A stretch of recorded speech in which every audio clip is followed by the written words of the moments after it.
Karena orang-orang yang bertahan untuk mengembangbiakkan ikan diskus itu orang-orang yang pantang menyerah. Banyak hal yang harus dipelajari dari bagaimana dia menjadikan ikan itu menjadi jodoh gitu ya. Setelah jodoh bagaimana dia mengupayakan supaya bertelur. Jadi siapkan mental kalau Bapak Ibu sekalian dan sahabat-sahabat sekalian berkeinginan untuk memelihara ikan diskus, kuncinya adalah kesabaran.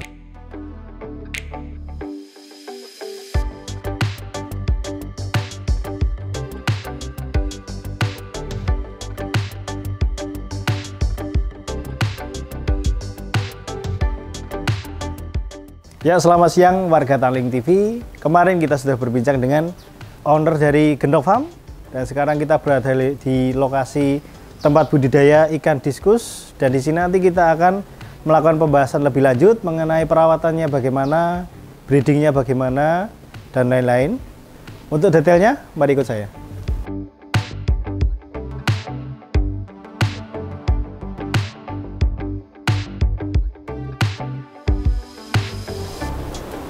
Halo, selamat siang, Mas. Selamat siang, Mas. Saya Rizky, Mas. Oh iya, saya Imam. Dan Mas Imam ya? Iya. Mas Imam sebagai apa di sini? Saya sendiri sebagai ini, Mas, perawat. Oh, yang rawat ya. Berarti Iya, semua ini yang rawat Mas Iman ya? Iya. Iya. Cuma sendiri atau ada yang lain, Mas? Kalau tim di sini yang khusus ikan ini 3 orang. Oh, 3 orang. 3 orang. Boleh lihat-lihat ikannya, Mas? Monggo silahkan. Iya. Monggo. Iya.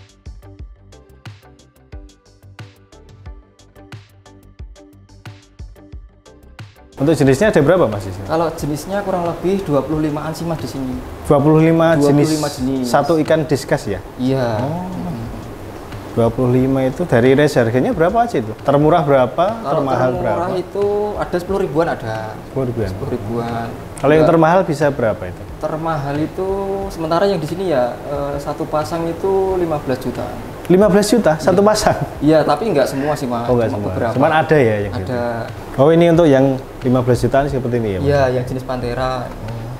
Kalau yang Jenis apa ini, Mas? jenis pigeon snake skin, Mas.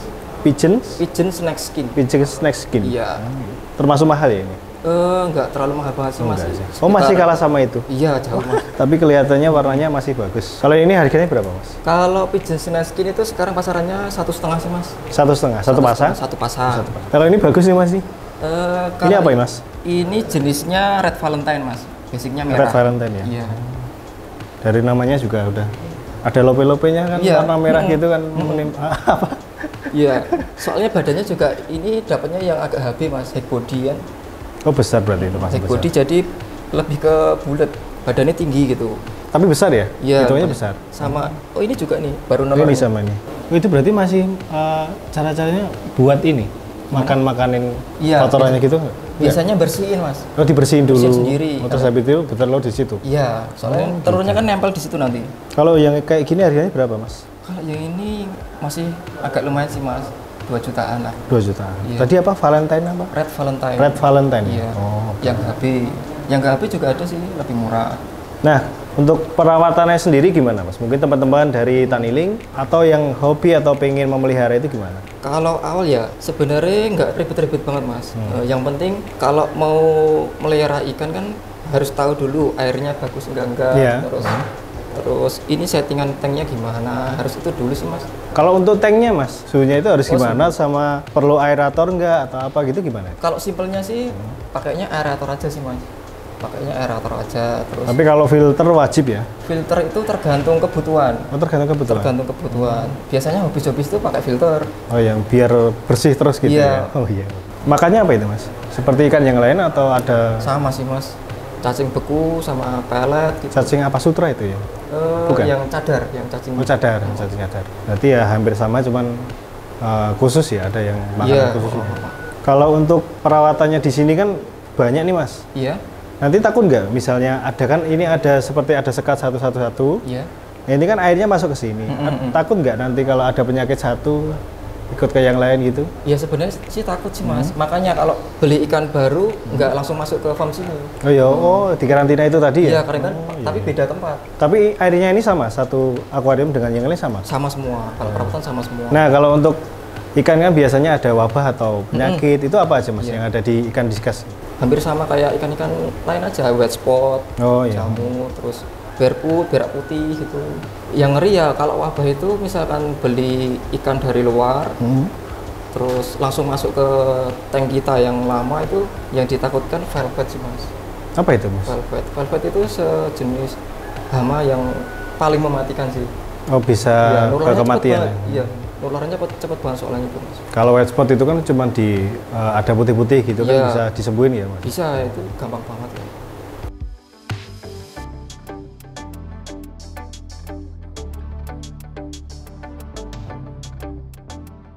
Nah, dari sekian banyak ikan ini kan pastinya kan apa namanya?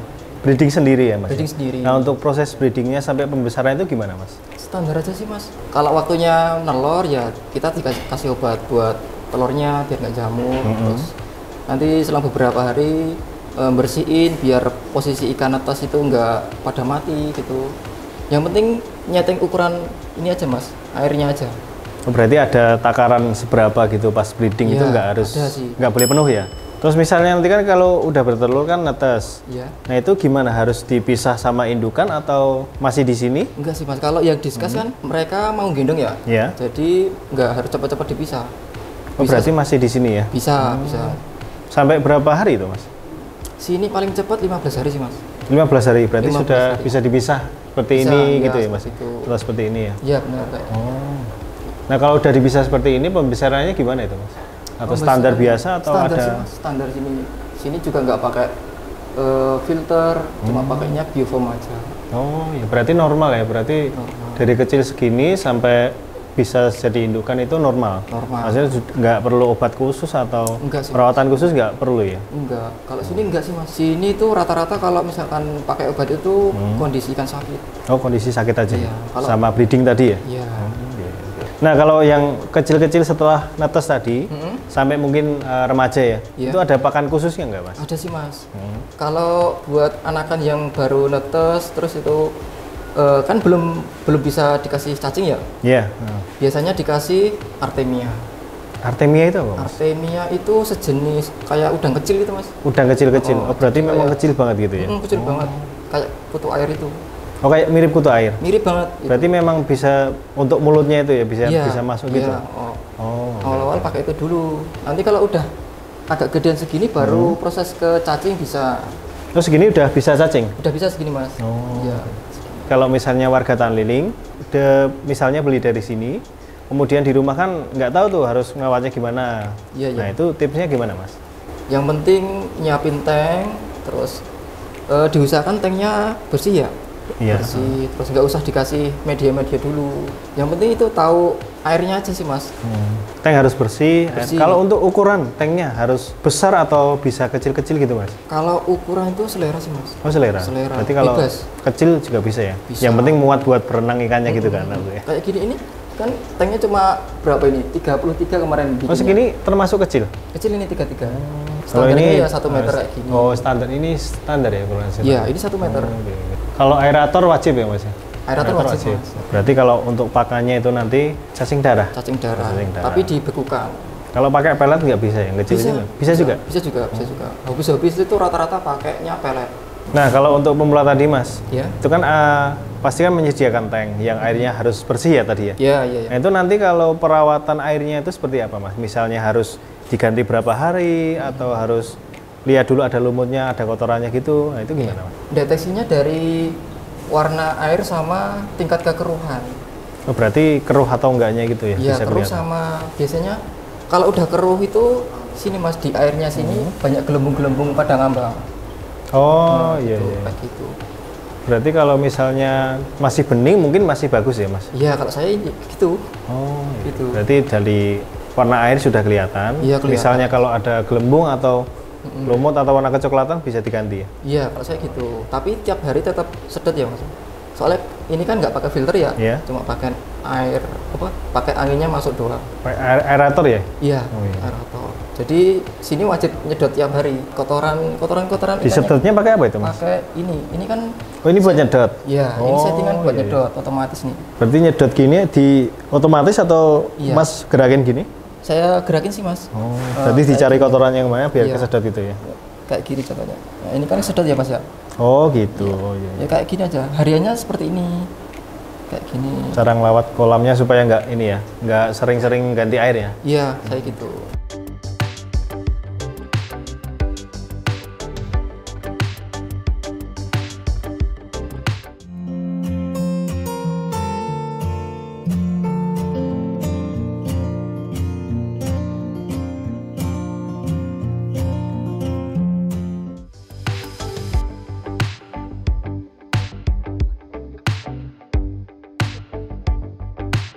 Baik, warga Taling TV, itu tadi pembahasan kita mengenai perawatan, melihat jenis-jenis ikan diskus, dan tips untuk warga Taling TV yang ingin memelihara di rumah supaya tahu bagaimana cara perawatannya. Dan terima kasih pada Mas Imam. Sama-sama, Mas. Untuk memberikan kita informasi dan edukasi mengenai seputar dunia ikan diskus. Siap, siap. Baik, terima kasih untuk yang sudah menonton. Apabila ada kesalahan dalam penjelasan, kami mohon maaf. Jangan lupa download aplikasi Taniling di Google Play Store, dan juga jangan lupa like, comment, subscribe di YouTube Taniling TV. Salam Taniling TV, bisnis agri tak pernah mati.